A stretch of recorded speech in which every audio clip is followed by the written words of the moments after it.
Welcome to the Anchor Your Retirement podcast. I am your Royals fan host, Barbara Gullen, and Tony is wearing the cap of shame, but I am very happy he's got it on today. I actually like it, and I appreciate it. Barb, thanks for the hat. I lost a bet. As a Twins fan, I have to wear a Royals hat because my Twins are terrible, and the Royals beat us. We had a little fun wager that I would have to wear a Royals hat on a show if the Royals beat the Twins, which of course they did handily, 3 out of the 3-game series. And now the Royals, I have a team to root for. Since I have the hat, at least since my Twins are done, I got a team to root for. They play the Yankees, and I think it'll be great. Yep. Tonight begins the ALDS. So this will come out next week. And hopefully next week when we're talking, we'll be talking about them going on to the ALCS. I hope so. But, you know, it's a fun time to live in Kansas City and be a sports fan. Monday is going to be absolute mayhem.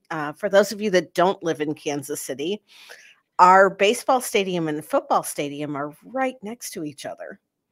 And Monday night, the Kansas City Royals will be playing the third game in the ALDS against the New York Yankees.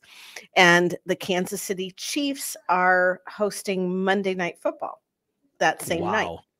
Yeah, I do not want to be a traffic cop over there during that time. It's going to be a mess. Do they even have enough parking for both teams to play at once? I'm not sure they do. And I think the Royals game starts early. Well, I know it starts earlier than the Chiefs game does, but I think there's still some overlap for when you're going to have people. Oh, sure. And what if the Royals games goes into extra innings? You know? Right. And in Kansas City, tailgating is almost as important as the game itself. Right. So, I mean, if it's a 3:00 game, people are lined up to get into the parking lot by 7 a.m. Oh, yeah. That's crazy. And even though they don't let them into the parking lot, there are people that actually like cook breakfast and stuff while they're parked and waiting to get in. That's crazy. Crazy. It is. But nobody, you know, we ought to turn this into a sports podcast. Yeah, well, it's just that time of year. It is. Fall is a sporty time of year, especially in Kansas City, but in the area that we're in. But I think it's tough, though, that the Royals have to play the Yankees to start in the playoffs. That's a tough one, but that's not a start. We had the wild card series. Oh, that's true. You already had that. Yeah. Right. And we beat Baltimore 2 out of 3 games. Yep. Just like the Chiefs beat Baltimore to get into the Super Bowl. I think you've got Baltimore's number. KC has Baltimore's number. I love that. And I think I saw a statistic somewhere that since 2014, Baltimore has not won a postseason game. Wow. That's not good. At least not against Kansas City teams. Right. Yeah, that's good. All right. Well, hey, we're going to move on to the other hot topic from sports for our listeners who want financial advice and our viewers out there who are looking for financial advice. We're going to talk politics. We went from sports to politics. We're covering all the hot talk radio topics today. We are, you know, and it's like big deal. It's an election. Big deal. It's an election. What do you mean by that? To a lot of people, it seems to be a very big deal, but for the financial aspect, no big deal, right? Right. It's a presidential election year. And, you know, this, like many of the last presidential elections we've had, is a very, very close race. Yeah. There is no clear-cut winner at this point.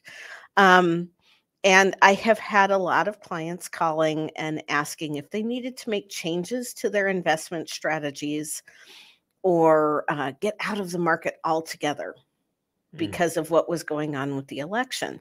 And while I probably need to record a video to send it out to my clients directly, I'm going to use the podcast also as this platform to say, guys, just stay the course. Take a deep breath.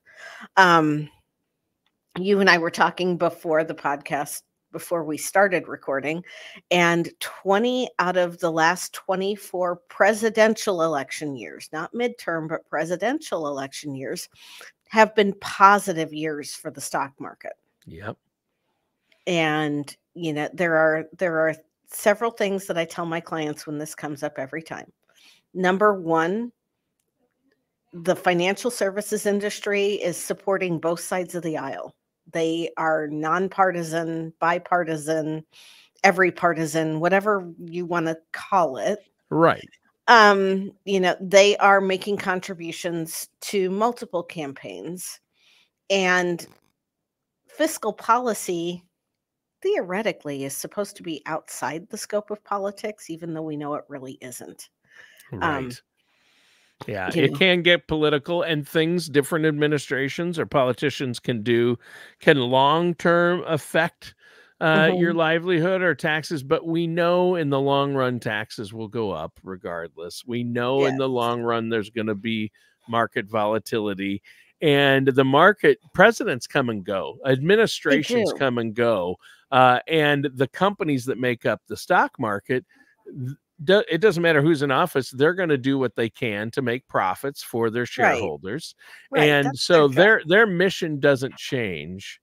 And the more gridlock there is in DC, the more they like it. That's why the midterms actually affect the stock market a little more than the presidential election.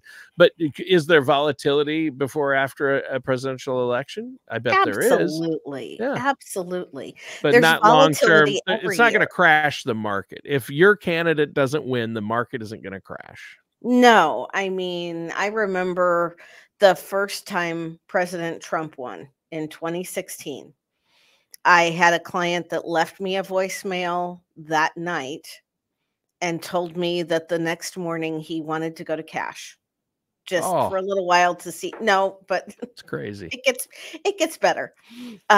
When he saw the market skyrocketing, called me the next morning and said, "Yeah, I really don't think we need to do anything at this point." Yeah. Yep. I mean, if history is any indication, which it isn't always, but the last 100 years is a pretty good sampling, the market, they have more up years than down years during presidential elections. And they also looked at, which party got in. It didn't affect it. It doesn't matter. Yeah. It doesn't. So, it's there's going to be volatility in the market. Yep. I think, September is historically a down month, and I think it was a positive month this year. Yeah. Just to be a little bit confusing about things. It was. In fact, we just hit record highs a couple weeks ago. As of the airing of the show, it was probably a couple weeks ago, the stock market hit record highs, and it hit record highs during the Trump administration. It hit record highs during the Biden administration. So the stock market doesn't care who's in office. They do care about, how companies are doing and the health of the companies. And sometimes the economy affects that. And then we have bumps because of things like the dock workers strike or the war in the Middle East. Yeah. As of this morning, the dock workers strike is over, or at least there's a détente while they negotiate the new contract. Thankfully, I'm one of those people that I have my toilet paper delivered. I don't get it at the grocery store, but I heard there was a run on toilet paper and bottled water. Which makes no sense because those are produced domestically. Yeah. Yeah. Toilet paper is produced in North America and isn't shipped. It's produced here in the States. Same with bottled water. And those are the two things people are going for. It's like, the dock strike I can't believe that drove that. I think it's a combo platter of the election, the dock strike, the Middle East, Ukraine. Yes. And so people are thinking. And all of us remember the world is falling. Right. And what all of us ran out of during COVID was toilet paper. Yeah. Quite honestly, the Hurricane Helene would have impacted the production of toilet paper more than the dock workers strike. Because a lot of our toilet paper is produced in Georgia and North Carolina too. Yes. And respectfully, but Georgia Pacific. Water, yeah. And the bottled water that we're buying, unless you're like turning around and sending it to North Carolina, just drink from the faucet for a couple of weeks, folks. Yeah, They need it really. worse than we do. Right. Yeah, exactly. But Right. That's true. and our thoughts and prayers and donations are all on the mind of Western North Carolina right now. What's there is devastating. My stepdad has family out there, and it was probably a solid 5 or 6 days before everybody was present and accounted for, to the point Wow. where they could get a signal. Yeah. One of my stepdad's family members is a county sheriff, and of course, all hands on deck. Yeah. So we didn't know for a Wow. long time whether or not he was safe Oh, and okay. that's So, yeah. yeah. And realistically, that's where I wish we could get people to focus more on those needs right now than worrying about whether or not they need to sell their portfolios and put it all into gold and silver, or put it in cash and stuff it in a mattress. Yeah. Priorities, people, priorities. Yeah, priorities are, you're right. The priority should be all the people helping with all that devastation and loss, and the loss of life and rebuilding.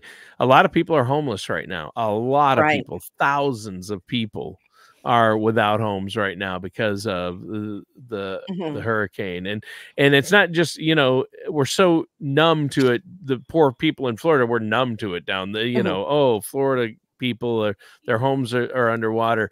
But it's not just Florida this time. It's Right. all the way up through the Carolinas. Georgia got Right. hit. So Georgia got hit so hard. Yep, And and it was Asheville, at the North Carolina. Carolinas that had experienced like a 1,000-year rainfall Yes. flood right before Asheville. the hurricane. Yeah, Yes. Asheville is just devastated. And that's one of the most beautiful towns in America. If you've ever been to Asheville, North Carolina, it's a great place. And unfortunately, it's just wow. Yeah, it's Yeah. bad.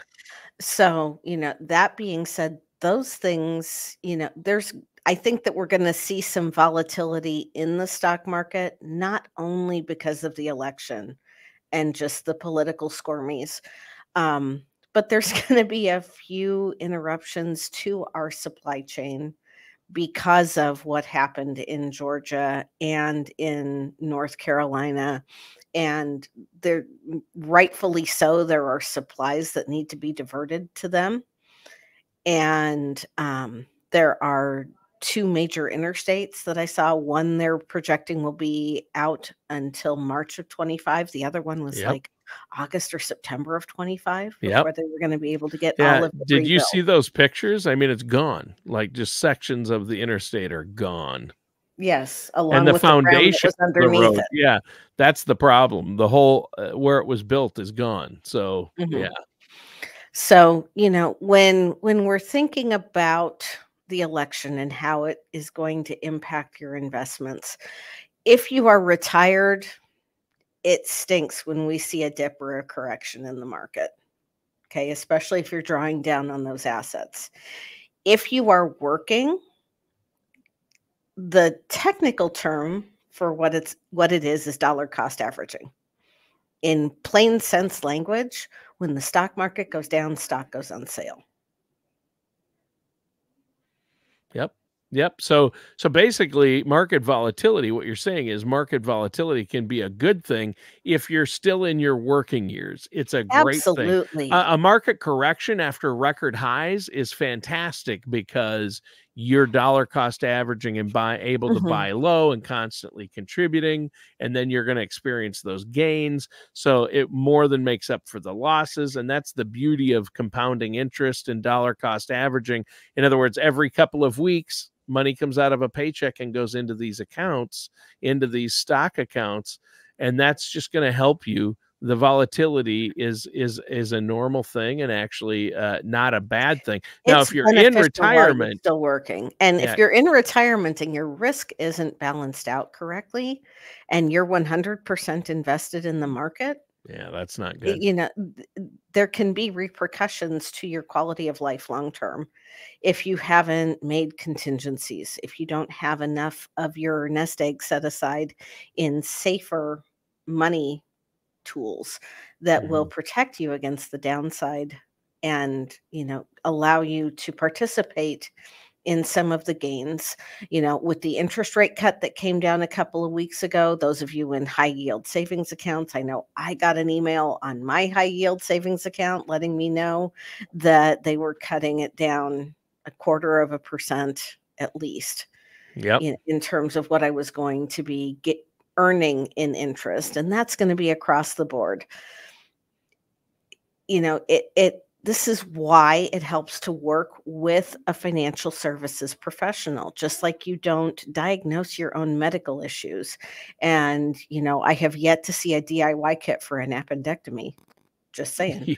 Yeah, you're not going to do it. Yeah, and you shouldn't mess around, especially with market volatility, with tax implications, with so many other aspects of retirement income and income planning and investments. Don't go it alone. Don't be a DIYer when it comes to this stuff. Work with a trusted fiduciary who's going to look out for your best interest. And in times of, like a political year, like it's a big deal. It's an election. So many people, it is a big deal to them, and they let their emotions carry over from politics into their financial decision. I want to go all to cash, like the person you told us about. Don't do that. That's where you come in, because you tell them what they need to hear, not what they want to hear. And you're taking a emotionally detached position. I mean, you're emotionally attached to your clients, and I think that's what makes you really great at this, Barb. But as far as the money-making decisions, you're going to do what's financially best for their situation. You're not going to let emotions from world events affect that.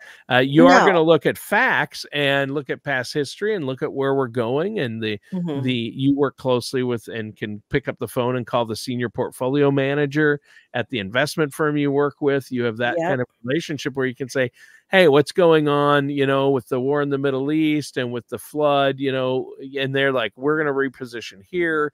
And you can calm your clients and say, hey, this is what's happening. It's not like you're just there's never any changes, but no, there are changes that need to be made from time to time. And Wall Street, the big guys, the professionals on Wall Street absolutely salivate when the personal investor gets their emotions mixed in. Because they sell on a panic, and the professionals just go in and buy up all those bargains and make even more money. It's something that we saw happen in 2020. It's something that we have seen happen a couple of times since then, not to that same degree.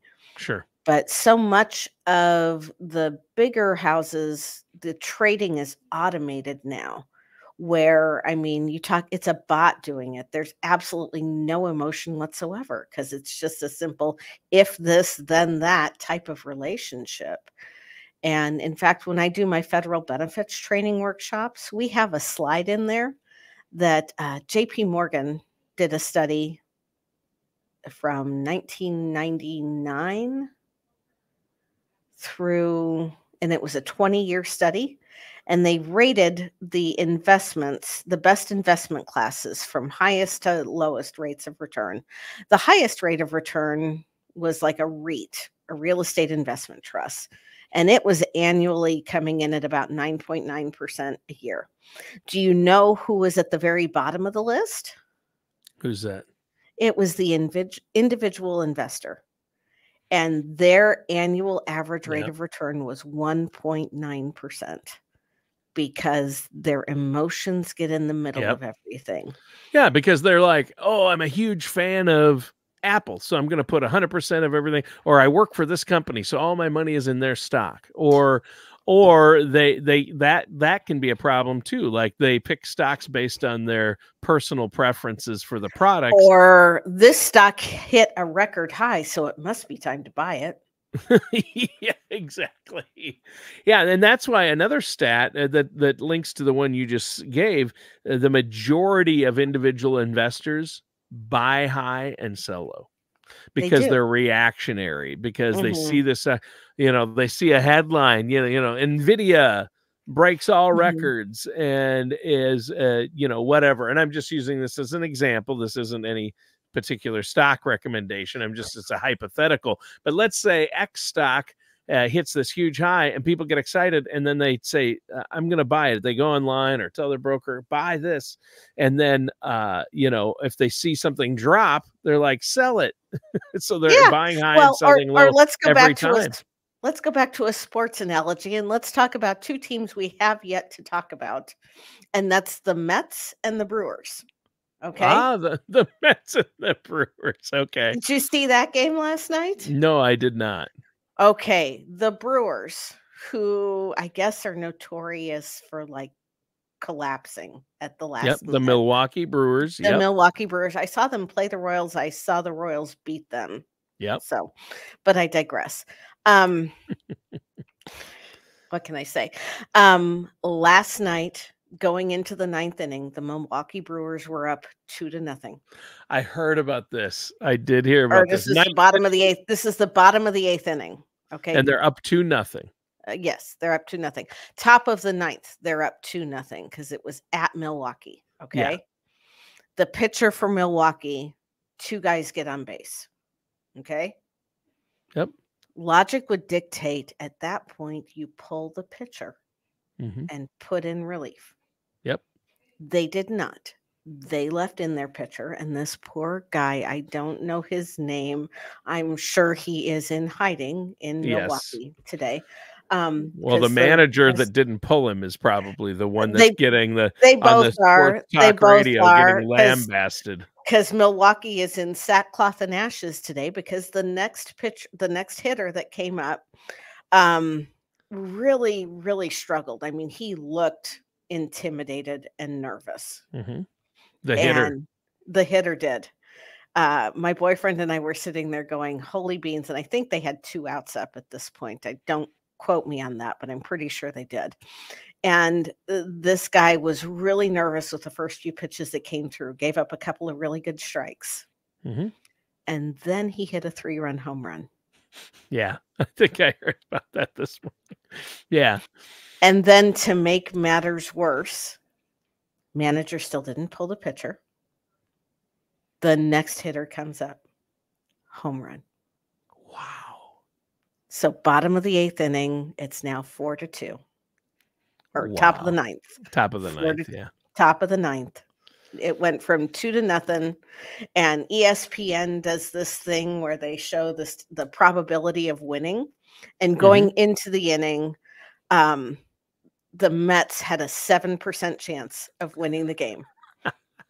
And my boyfriend was like, gosh, he was just very flippant. He doesn't gamble, but he's like, I think I want to bet on the Mets winning the game right now. Right.